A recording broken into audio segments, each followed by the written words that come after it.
কালকে আপনার ভাইয়া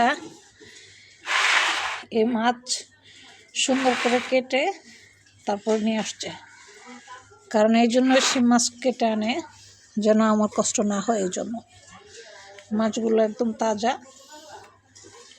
এই যে একদম তাজা।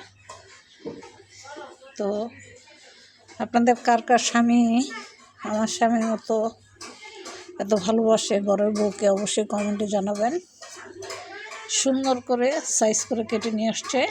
অবশ্যই এই সাইজটাই আমার খুব পছন্দ মাছ কাটার, একদম তাজা তরতাজা মাছ। তো এখন ধুয়ে নিয়েছি,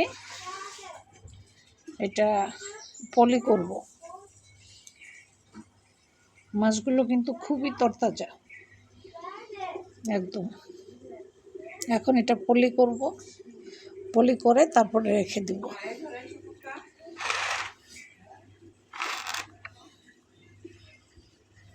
এতগুলো মাছ কুটতে গেলে আমার খবর খারাপ হয়ে যেত। আপনার ভাইয়া কুটে আনছে, এর জন্য আমার খুব সহজ হয়ে গেছে। এখন খালি জাস্ট ধুয়ে নিলাম। ভিডিওটি ভালো লাগলে অবশ্যই মুন্নি চ্যানেলকে লাইক সাবস্ক্রাইব করে মুন্নি চ্যানেলের সাথে থাকবেন।